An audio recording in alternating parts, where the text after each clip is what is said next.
আসসালামু আলাইকুম। সবাইকে আমন্ত্রণ জানাচ্ছি এভি নিউজ প্রাইম সংবাদে। আপনাদের সঙ্গে আছি আমি সুমাইয়া মেঘলা। শুরুতেই জানিয়ে দেব সংবাদ শিরোনাম। ঈদে নিরবিচ্ছিন্ন সেবা দিয়েছে মেট্রো রেল। প্রতিদিন গড়ে 1.5 লাখের বেশি যাত্রী পরিবহন। দিনাজপুরে জমে উঠেছে লিচুর বেচাকেনা। মাদ্রাজি ও চায়না 3 জাতের লিচুতে সরগরম বাজার। দিল্লির মালভিয়া নগরে ভয়াবহ অগ্নিকাণ্ড, আহত 5 বাংলাদেশি। মে মাসে পোশাক রপ্তানিতে বড় ধাক্কা, আয় কমেছে 7%। ওসমান হাদি হত্যাকাণ্ডের বিচার দাবিতে নতুন কর্মসূচি। ভারতের ভিসা নীতিতে বড় পরিবর্তন। 180 দিনের ভিসাধারীদের জন্য বাধ্যতামূলক আগাম নিবন্ধন। কুয়েতে ইরানের নতুন হামলা, বিমানবন্দরে ড্রোন আঘাতে নিহত 1। বাংলাদেশে বিশ্বকাপ দেখায় স্বস্তির খবর। টফি অ্যাপে ফ্রি লাইভ। নিউজিল্যান্ড সফরে ভারতের সবচেয়ে বড় সিরিজ। দর্শক, এতক্ষণ শুনছিলেন শিরোনাম, এখন বিস্তারিত। পবিত্র ঈদুল আজহা উপলক্ষে সরকারি ছুটির সময় ও নিরবিচ্ছিন্ন সেবা দিয়ে প্রতিদিন গড়ে 1,51,877 জন যাত্রী পরিবহন করেছে মেট্রো রেল। যাত্রীদের নির্বিঘ্ন যাতায়াত নিশ্চিত করতে নিয়মিত ট্রেন চলাচলের পাশাপাশি অতিরিক্ত ট্রেনও প্রস্তুত রাখা হয়েছিল, যাতে যে কোনো মুহূর্তে যাত্রী চাপ বাড়লে তাৎক্ষণিক ব্যবস্থা নেওয়া যায়। Dhaka mass transit company limited DMTCL MRT line 6-এর উপপ্রকল্প পরিচালক গণসংযোগ আহসানুল্লাহ শরীফের পাঠানো এক সংবাদ বিজ্ঞপ্তিতে জানানো হয়েছে, ঈদের আগে ও পরে 25 মে থেকে 31 মে পর্যন্ত মেট্রো রেল নিরবিচ্ছিন্ন সেবা প্রদান করেছে। ঈদের দিন ছাড়া অন্য সব দিনে নির্ধারিত হেডওয়ে অনুযায়ী প্রতিদিন 140টি ট্রিপ পরিচালিত হয়। যাত্রী চাহিদা বেড়ে গেলে তাৎক্ষণিকভাবে ট্রিপ সংখ্যা বাড়ানোর লক্ষ্যে 10টি অতিরিক্ত ট্রেন সার্বক্ষণিক প্রস্তুত রাখা হয়েছিল। অন্যদিকে দেশের লিচুর রাজধানী খ্যাত দিনাজপুরে এখন লিচুর বেচাকেনায় ব্যস্ত সময় কাটছে চাষি, পাইকার ও শ্রমিকদের। বাগান থেকে বাজার সবখানেই বেদানা, মাদ্রাজি ও চায়না 3 জাতের লিচুর সরব উপস্থিতি।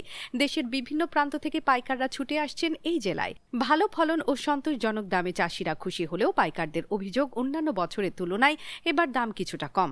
দিনাজপুরের কালীতলা, পুলহাট, শিকদারহাট, মোহাম্মদপুর, উলিপুর, মাসিমপুর ও আউলিয়াপুর এলাকায় লিচুর পাইকারি ও খুচরা বাজার জমে উঠেছে। প্রতিদিন দেশের বিভিন্ন জেলার পাইকাররা বাগান ও আড়ত থেকে লিচু কিনে নিয়ে যাচ্ছেন। বাগান জুড়ে নারী পুরুষ শ্রমিকরা গাছ থেকে লিচু পেড়ে আটি তৈরি করছেন এবং দেশের বিভিন্ন জেলায় পাঠানোর জন্য প্যাকেটজাত করছেন। সবচেয়ে বড় লিচুর বাজার হিসেবে পরিচিত দিনাজপুর শহরের কালীতলা নিউ মার্কেটে ভোর থেকে গভীর রাত পর্যন্ত বেচাকেনা চলছে। নয়াদিল্লির মালভিয়া নগরে ভয়াবহ অগ্নিকাণ্ডে 5 জন বাংলাদেশি নাগরিক আহত হয়েছেন। এ ঘটনায় স্থানীয় কয়েকজনের প্রাণহানি এবং বহু মানুষের আহত হবার খবর পাওয়া গেছে।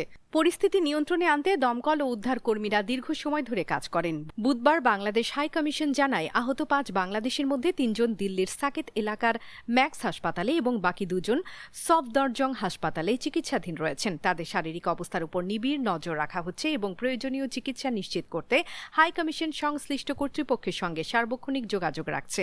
এক বিবৃতিতে বাংলাদেশ হাই কমিশন নিহতদের পরিবারের প্রতি গভীর সমবেদনা জানায় এবং দুর্ঘটনায় ক্ষতিগ্রস্তদের প্রতি আন্তরিক সহানুভূতি প্রকাশ করে।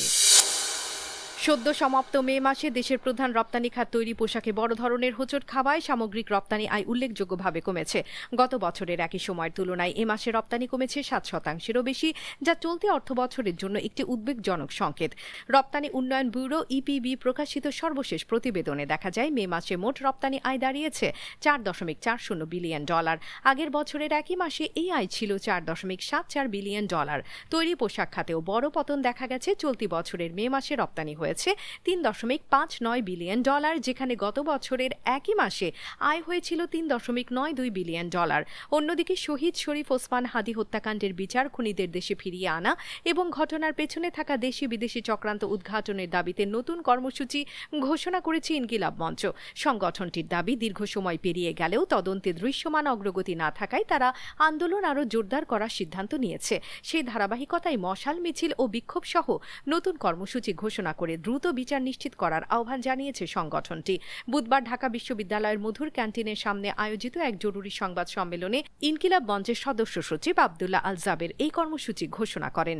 বাংলাদেশের এমন কোন ব্যক্তি বা সংস্থা এই খুনের পিছনে যে জড়িত রয়েছে, যার নাম প্রকাশ্যে বেরিয়ে আসলে, যেই সীমান্ত সিল করবার কথা 5টা থেকে 6টার মধ্যে, সেই সীমান্ত সিল করতে বাংলাদেশের বিজিবির 5টা থেকে 6টার মধ্যে সীমান্ত সিল হয়ে যাওয়ার কথা। যেই জায়গা থেকে এই খুনিরা দেশ থেকে পালিয়েছে, এই যে ময়মনসিংহের হালুয়াঘাট সীমান্তের কথা বলা হচ্ছে, এইটা বাংলাদেশের অতি পরিচিত একটা সীমান্ত, যেইখান থেকে দীর্ঘ সময় ধরে এই চোরাচালানের কারবারিগুলো চলে আসছে। সুতরাং কেন যেই সীমান্ত সিল করবার কথা 5টা থেকে 6টার মধ্যে, সেই সীমান্ত সিল করতে বাংলাদেশের বিজিবির 10টা থেকে 11টা বেজে যায় রাত, সেইটা আমরা জানতে চাই এবং বিজিবি প্রধানকে জবাব অবশ্যই দিতে হবে। গতকাল মমতা বন্দ্যোপাধ্যায় একটা কথা স্পষ্ট করে বলেছে, তিনি কিন্তু একবারের জন্য বলে নাই যে ইন্ডিয়া উত্তাল হবে। তিনি বলেছেন এর পিছনে যারা রয়েছে তাদের নাম প্রকাশ হলে বাংলাদেশ উত্তাল হয়ে যাবে। তার মানে আমরা ধারণা করছি বাংলাদেশের এমন কোন ব্যক্তি বা সংস্থা এই খুনের পিছনে যে জড়িত রয়েছে, যার নাম প্রকাশ্যে বেরিয়ে আসলে বাংলাদেশ উত্তাল হয়ে উঠবে। সে এমন ব্যক্তি হতে পারে যে রাষ্ট্রীয় পর্যায়ে নীতি নির্ধারণী ঠিক করেন, বা এমন সংস্থা হতে পারে যারা বাংলাদেশের স্বাধীনতা সার্বভৌমত্ব বিকিয়ে দেওয়ার জন্য ভারতের সাথে আপোষ করে বসে আছে।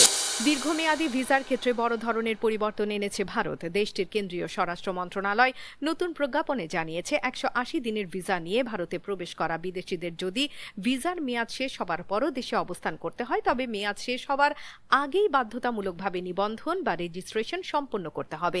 আগে ভিসার মেয়াদ পেরিয়ে যাবার 14 দিনের মধ্যে নিবন্ধনের সুযোগ ছিল, কিন্তু নতুন নীতিতে সেই বিধান আর থাকছে না।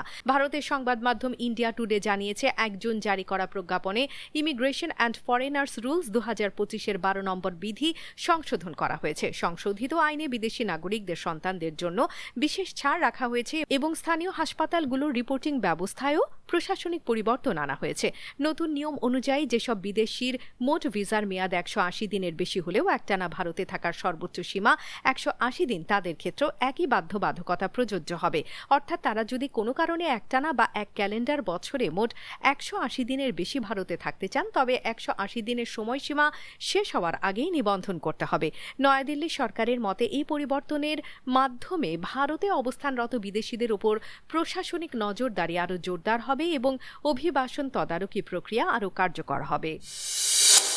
ইরানের চালানো নতুন হামলায় কুয়েতে একজন নিহত হয়েছেন এবং আহত হয়েছেন আরও কয়েকজন। হামলার পরপরই কুয়েত আন্তর্জাতিক বিমানবন্দর বন্ধ করে দেওয়া হয়। পরে আংশিকভাবে বিমানবন্দর খুলে জানানো হয় শুধুমাত্র কুয়েত এয়ারওয়েজের ফ্লাইটগুলো আপাতত চলাচল করবে। বুধবার এএফপির এক প্রতিবেদনে জানানো হয়, ইরানের এই হামলায় কয়েকটি দেশের কূটনৈতিক মিশনও ক্ষতিগ্রস্ত হয়েছে। কুয়েতের পররাষ্ট্র মন্ত্রণালয় হামলার নিন্দা জানিয়ে বলেছে, ইরান আবারও গুরুত্বপূর্ণ বেসামরিক স্থাপনায় হামলা চালিয়েছে, যার মধ্যে রয়েছে কুয়েত আন্তর্জাতিক বিমানবন্দর। হামলায় একজন নিহত ও কয়েকজন আহত হয়েছেন। পাশাপাশি বেশ কয়েকটি বিদেশি মিশন ক্ষতিগ্রস্ত হয়েছে। কুয়েতের স্থানীয় সময় সকাল 9:30টায় বিমানবন্দরের 1 নম্বর টার্মিনালে আঘাত হানে একাধিক ইরানি ড্রোন। বিস্ফোরকবাহী এসব ড্রোনের আঘাতে টার্মিনালে উল্লেখযোগ্য ক্ষয়ক্ষতি হয়। নিহত ব্যক্তি বিমানবন্দরে ছিলেন কিনা তা এখনও নিশ্চিত করেনি সরকার। বিমানবন্দর আংশিক খোলার বিষয়ে কুয়েতের বেসামরিক বিমান কর্তৃপক্ষ জানিয়েছে, আপাতত শুধুমাত্র কুয়েত এয়ারওয়েজের বিমান চলাচল করবে, অন্য সব ফ্লাইট স্থগিত রয়েছে। যুক্তরাষ্ট্র ইরানি ভূখণ্ডে হামলা চালানোর পর কুয়েত ও বাহরাইনে মার্কিন অবকাঠামো লক্ষ্য করে হামলা চালানোর দাবি করে তেহরান। তবে কুয়েত বলছে, ইরান সরাসরি তাদের বেসামরিক অবকাঠামোতে হামলা চালিয়েছে। বিশ্বকাপ ফুটবলকে বলা হয় the greatest show on earth.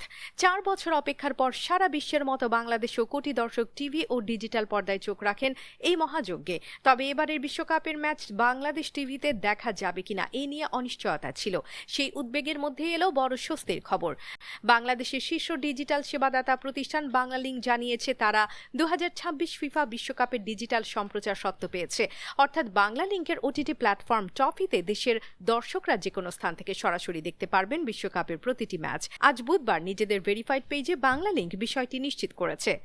এবার ক্রিকেটের খবর। চলতি বছর নিউজিল্যান্ডের মাটিতে 3 ফরম্যাটের দীর্ঘ সফরে যাবে ভারত। দুই দেশের খেলাধুলার সম্পর্কের শতবর্ষ উদযাপনকে কেন্দ্র করে আয়োজন করা হয়েছে এই বিশেষ সিরিজ, যা নিউজিল্যান্ডে ভারতের সবচেয়ে বড় সফর হিসেবে বিবেচিত হচ্ছে। আগামী 22 অক্টোবর থেকে 1 ডিসেম্বর পর্যন্ত নিউজিল্যান্ডে অবস্থান করবে ভারতীয় দল এবং 3 ফরম্যাট মিলিয়ে খেলবে মোট 12টি ম্যাচ।